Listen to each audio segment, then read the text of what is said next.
قرآن کی تبلیغ کی، اس کو اگلی نسلوں تک پہنچانا ہمارے اوپر قرآن کا اگلا حق ہے۔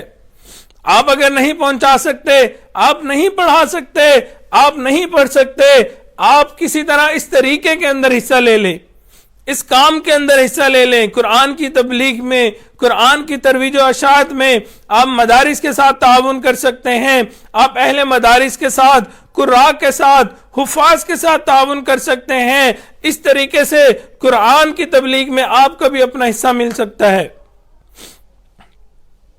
بہت سارے حضرات ایسے ہیں جو خود حافظ نہ بن سکے، خود قاری نہ بن سکے، خود عالم نہ بن سکے، ان کے لیے ابھی بھی اپرچونٹی ہے کہ اگر وہ خود نہیں بن سکے، کوشش کریں خود بنے، ورنہ اپنی اولادوں کو بنائیں، اور اگر ان کو بھی نہیں بنا سکتے، اس طرح کے حالات ہیں، پھر جو لوگ بن رہے ہیں ان کی ہیلپ کریں، ان کی مدد کریں۔ کتنے حضرات ایسے ہوتے ہیں جو خود اپنی مصروفیات کی وجہ سے یا اپنی مجبوریوں کی وجہ سے دین نہیں پڑھ سکتے، لیکن دل کے اندر چاہت ہوتی ہے، تمنا ہوتی ہے۔ ان کے لیے چاہیے کہ جتنے علماء، جتنے حفاظ مدارس کے اندر پڑھ رہے ہوتے ہیں، ان میں سے کسی کی اسپانسرشپ لے لیں، اسکالرشپ لے لیں، اس کا خرچہ اٹھا لیں، مہینے کا ہو سکے، 6 مہینے کا ہو سکے، سال کا ہو سکے، جب تک وہ پورا حافظ قرآن بنے یا پورا عالم قرآن بنے، انسان کئی دفعہ پے کر سکتا ہے۔ تو ہمیں چاہیے ہم اسی طرح ان کی ہیلپ کریں، اور اللہ رب العزت ہمیں ان کے اجر کے اندر حصہ عطا فرما دے۔ اسی کی ایک کڑی میں کیونکہ یہ بات آ گئی، ہمارے مہد الفقیر الاسلامی نے بھی ایک قدم اٹھایا حضرت دامت برکاتہم عالیہ کی سرپرستی کے اندر، اور انہی مجبوریوں کو، انہی چیزوں کو دیکھتے ہوئے ہمارے ایماہت کا قیام ہوا۔ اس کا مقصد کیا تھا؟ بیسک مقصد یہ تھا، بہت سارے ہمارے ساتھی حضرات ہوتے ہیں، بہت ساری بہنیں ہوتی ہیں جو چاہتے ہیں کہ ہم قرآن مجید پڑھیں، قرآن مجید سیکھیں، حدیث مبارکہ کو پڑھیں، اس کا ترجمہ سیکھیں، ہم فقہ کو پڑھیں، بیسک مسائل کو پڑھیں، وہ بھی نہیں انسان کو پتا ہوتا ہے، انسان ان چیز کو سمجھے اور شریعت کے اوپر عمل کرے۔ لیکن بعض اوقات مجبوری ایسی ہوتی ہے کہ انسان کہیں جاب کر رہا ہوتا ہے، گھر والوں کا انسان کے اوپر برڈن ہوتا ہے، بہن بھائی کو، والدین کو کھلانا پلانا ہوتا ہے، بہت ساری اور مجبوریاں ہوتی ہیں جس کی وجہ سے انسان علم حاصل نہیں کر سکتا، قرآن مجید کا ترجمہ تفسیر نہیں پڑھ سکتا۔ اس کے لیے ہم نے ایماہت کا الحمدللہ قیام کیا، اس کو لانچ کیا۔ اس کے اندر الحمدللہ وہ حضرات جو جاب کرتے ہیں، بزنس کرتے ہیں، کام کرتے ہیں، یا اسٹوڈنٹ جو دنیاوی تعلیم حاصل کر رہے ہیں، یونیورسٹیز کے اندر، کالجز کے اندر، ڈاکٹرز ہیں، انجینئرز ہیں، جو پروفیشنز کے اندر ہیں لیکن وہ فل ٹائم نہیں دے سکتے، ان کے لیے بہترین فیسلٹیز اویلیبل کی گئی ہیں۔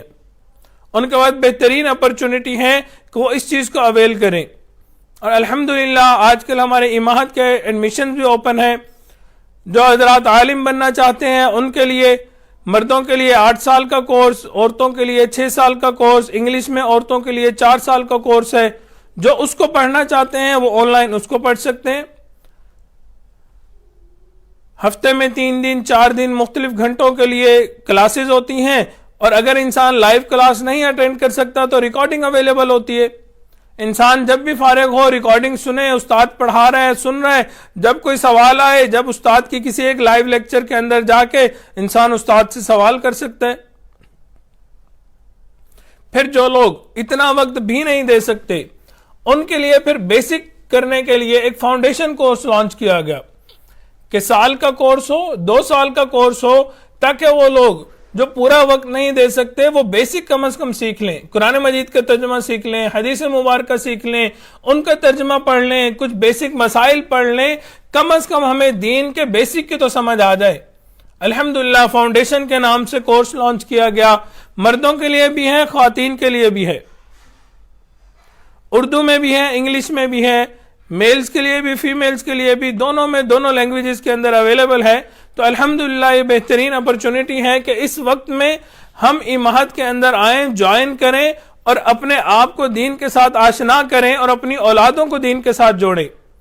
کتنے ایسے لوگ ہیں، جاننے والے ہیں، جو باہر ممالک کے اندر ہیں جہاں پہ مدارس نہیں ملتے، مساجد کم ہیں، علماء کم ہیں، ان کے لیے بہترین اپرچونٹی ہے۔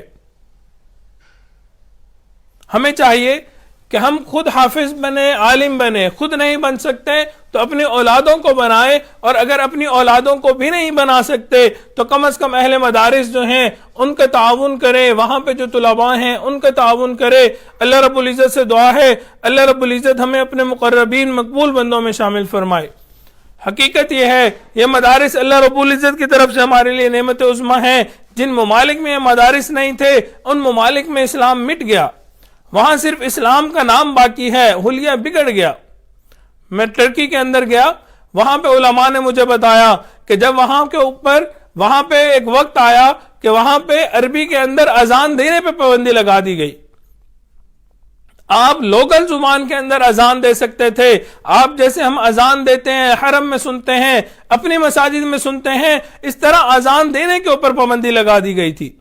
نام کا اسلام تھا لیکن اسلام کی روحانیت بیچ میں کچھ بھی نہیں تھی۔ ایک نیا دین، نئے طرز کا اسلام لایا گیا تھا۔ اس وقت میں علماء نے، حفاظ نے کس طرح پڑھایا، انسان حیران ہو جاتا ہے۔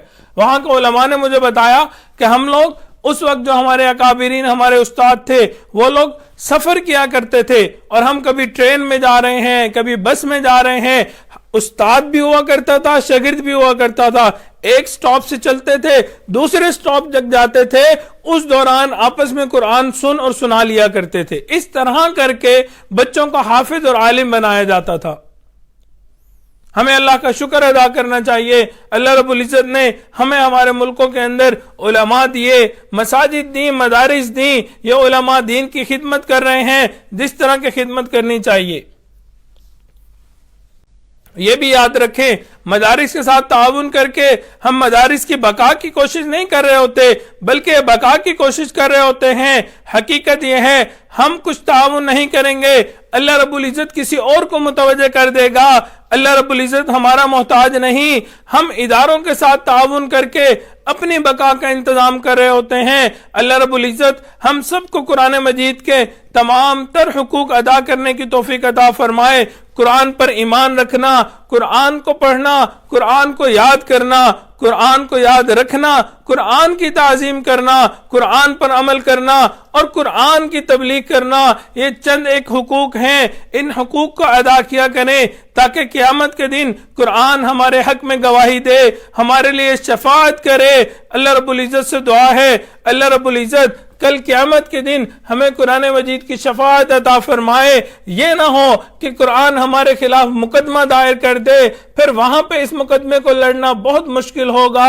ابھی اس زندگی کے اندر آسان ہے، ہمیں چاہیے اللہ رب العزت ہمیں توفیق عطا فرمائے، ہمیں حافظ قرآن بنائے، عالم قرآن بنائے، قاری قرآن بنائے، اللہ رب العزت داعی قرآن بنائے۔ پروردگار عالم اپنی رحمت کے ساتھ ہمیں عاشق قرآن بنائے اور مرتے دم تک قرآن مجید کی خدمت کرنے کی توفیق عطا فرمائے۔ وآخر دعوانا ان الحمد للہ رب العالمین۔